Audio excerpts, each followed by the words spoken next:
Hi, I'm Gary Brown. Myself and some of my friends. This is my son Clay, and they got Donald here on the camera. We're the ones that some of the people that put these vehicles together. We were fed up with all high fuel prices. We figured, you know, if you can't find a vehicle that gets the kind of mileage you want, maybe you just have to build it. Now, I was raised on a farm, and I've been around farm equipment all my life. Also, my brother and I have operated a farm equipment rebuilding shop for 30 years. We rebuild farm tractors. We knew that farm tractors were much more fuel efficient than automobiles. And I've always felt like there was a little dirty politics involved in that thing somewhere. So what we did is we bought some vehicles. This is a 95 Ford pickup truck, F-150. We bought this truck for $3,000. When we bought it, ran like new, but we pulled a V8 engine out. It had a lot of miles on it. So we bought a cheaper vehicle. It was clean, it was pretty, had a nice interior. So we pulled the gasoline engine out. And what we did is we went to install a 4-cylinder Ford tractor motor, because we mostly work on Fords. But the 4-cylinder was too heavy. So what we did is we went back and exchanged. We took the 4-cylinder motor back out and put a 3-cylinder in. So from the very start, I was making one mistake after another. Even though the 4-cylinder was too heavy, it would have been much smoother than the 3-cylinder. 3-cylinder did not have enough horsepower, so I added a supercharger to it, which was $3,700. I'm doing everything wrong. That's what I told people to start with. When you start something like this, you're going to do everything wrong you possibly can, I guess, to start with. So we went back to 3-cylinder with the supercharger to boost the horsepower. Now, these things aren't that hard to build. You can buy things.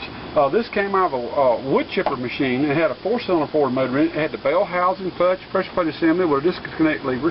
And we took that off. We just slid a T5 5-speed overdrive transmission in the back.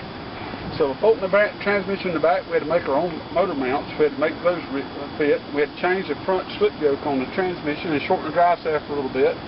Now we added a 12-volt vacuum pump, so we have vacuum to run our brakes. And if you had automatic, it would shift the transmission, which some of the vehicles later on would be. And also this works your air conditioner controls. But basically what we got here is a package. This truck right here, when we first built it, we were tickled with it. We had a lot of money in it, a lot of things we did wrong to start with, including the 3-cylinder engine, because it's not as smooth as the 4. We later had the engine blueprinted and balanced, trying to get the shake out of it, but it just didn't work. But we love the truck. We call it Old Shaky. Now on the road, it smooths out, it does fine. This vehicle runs 100 miles an hour, it gets about 40 miles to a gallon. Power steering, power brakes, air, full-size truck. And we call it Old Shaky or our baby, whichever one you want to call it. But this truck right here, we spent a lot of extra money on it. We learned later on some shortcuts and things that worked better, but this was our start.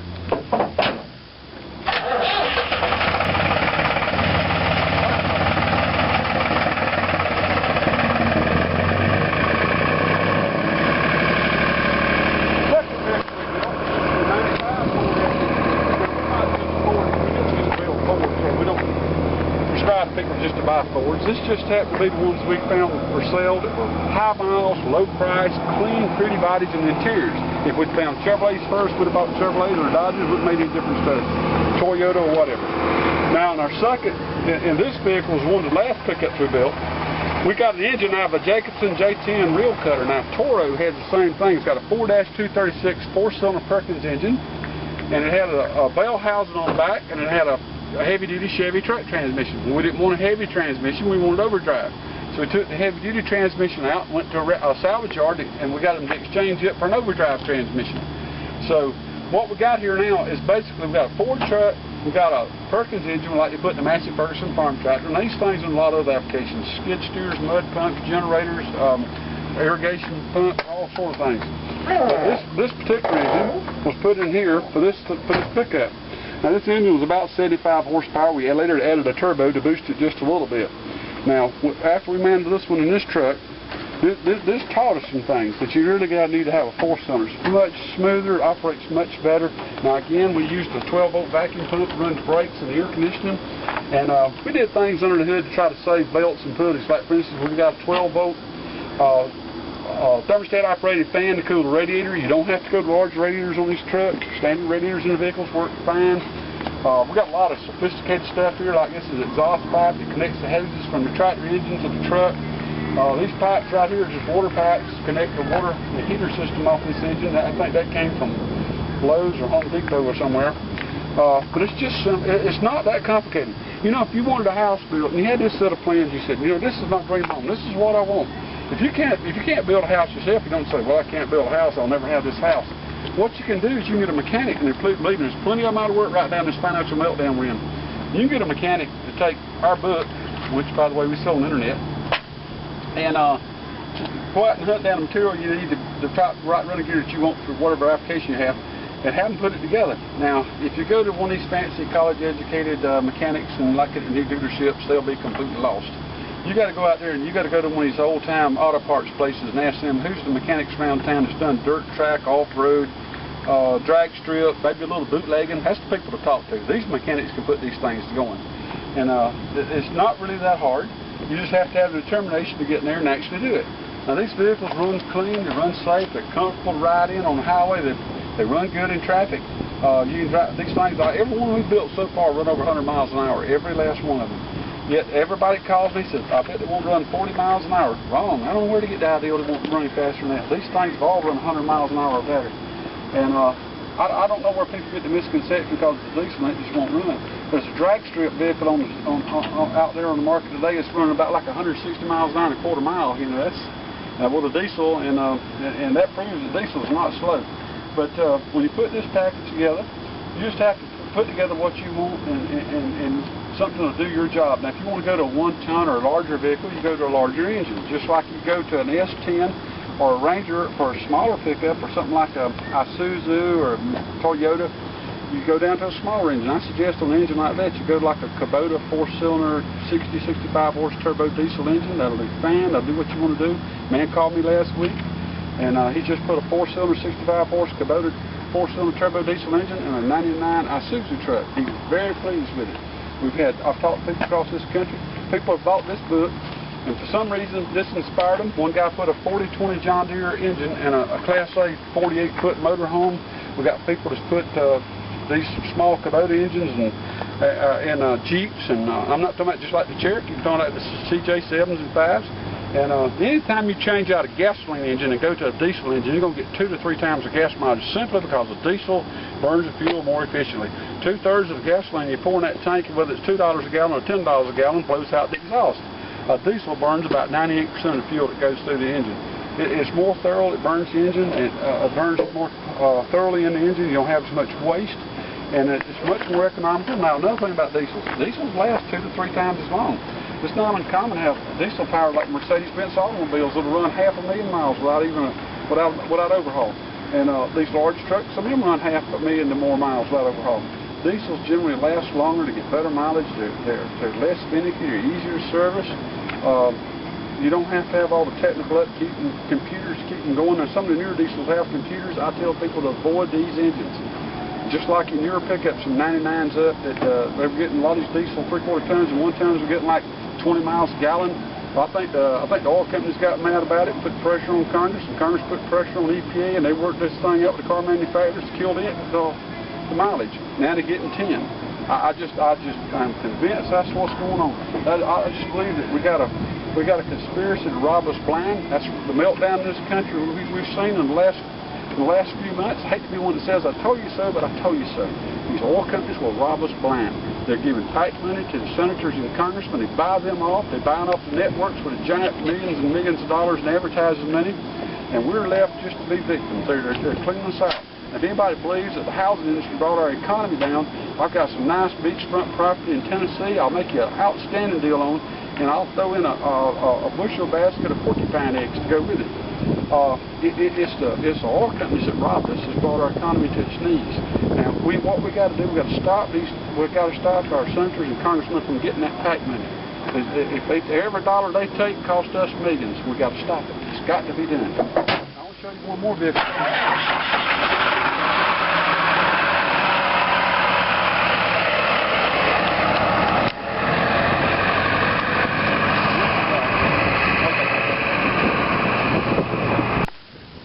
This is another little car we have. This is a 1980 Mercury Capri. Now, this is identical to a Mustang except it's got a domed hood. The reason I'm showing you this car is this is something somebody tried before. Back in 1979, there's a company called Holman Moody in Charlotte, North Carolina. They were involved in building race cars for NASCAR and that sort of thing. They've been in business for years and years. And they put together some of their engineers and worked out and built a car that would get like 60 miles a gallon or better, and it was all over the newspapers across America, and all of a sudden it just all dried up and died, never heard a thing about it. Now, apparently the employees of the company were given a year's severance pay and told that the city of Charlotte had condemned the property the plant was on and they would lose their jobs temporarily. They had to build a new plant to build the cars anyhow. In the meantime, the story I've been told, and it must be true, is the oil companies bought them out. They weren't going to let this car hit the highways. The oil companies, the oil industry, Saudis, one or the other. This little car right here, even though it's over 30 years old now, it cranks and runs like a brand new one. Now we don't have the regular. They got the low sulfur fuel now that don't get quite as good a mileage as it did back then. They said back then it was getting about 60. Now it's getting 50, a little better. Now this car right here is a 4-cylinder Avco engine. This is an engine that Alice Chalmers sold. It was made in Italy. It's a VM Avco engine, AVCO Avco engine. Now it's also, we got a little diverter valve here. You can run this thing on corn oil. You can run on transmission fluid, hydraulic fluid, kerosene, just about anything that's liquid and flammable for running this car. I took reporters right in it for the local affiliates for NBC and an affiliate out of Columbus, Georgia for ABC. And they told us these newsreels from these things will be forwarded on to the New York offices. And we were anticipating it on 2020 or Dateline. We never saw a thing. Because I just believe personally, I believe the oil companies found out about it and put the brakes on it. At the time this was going on, the oil companies had increased their budget. I was told by a man named Dick Throat that used to work for the oil companies, that he had warned them it was about to melt down the whole country in 07. And he pleaded with them. Apparently, instead of listening to him, they fired him. He was calling me and telling me what's going on. He said that they'd increased their budgets with the networks by about 10 times what they normally paid, the oil industry did. That's how they was buying the press through advertising. Now, our senators and congressmen are paid off with PAC money. Every dollar a congressman and your senator takes, every dollar they take costs me and you millions. The worst thing, it's going to cost us our children and grandchildren's future. They may not be in America in the future. Where are they going to live? We have got to stop this PAC money. I'm telling you, we're more danger from our Congress getting this PAC money than we are the North Koreans and the Chinese and the terrorists and the Iranians, the whole bit put together. Bird flu and all these other pandemics. We're more, the American people, the future of America is in bigger danger from the PAC money. But these cars run fine, they do well. I bought this car from a man named Cagle, one of the nicest men I ever met up in Charlotte, North Carolina. He helped me find this car, and I could tell, you could talk, this man was talking about it, he had such a big ton of pride in his heart talking about this car. He's so excited. And on the phone, I talked with one of the guys that helped build the car. And this was just proof of the pudding. Now, we were building the pickups at the time, but I wanted to see one of these cars and see how it runs. So we bought this car in Charlotte and brought it back home.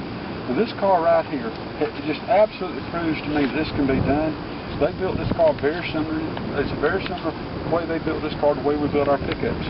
This car right here runs just as smooth as any car on the road. It'll spool the tires taken off if you double clutch it. It runs over 100 miles an hour top end.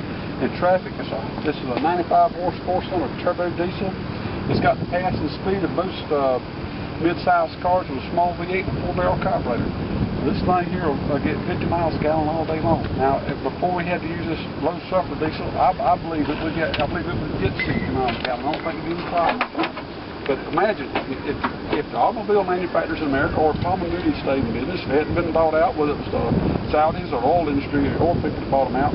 If these cars had been on the road, we would have never had to import any oil. And that's the thing that oil companies want to import oil. Back when this meltdown was going on last summer, I was talking to a man that worked at Texas World Music. He was on 30 stations in 7 states, and he told me that 3/4 of oil wells in Oklahoma and Texas and Louisiana were not pumping. He said what they want to do is make it like a shortage. They want to import just as much oil as possible to have to try to drive the price up. And that's what it was. We're not in, oil companies aren't in the oil business in the oil shortage business. This right here is a fine little automobile.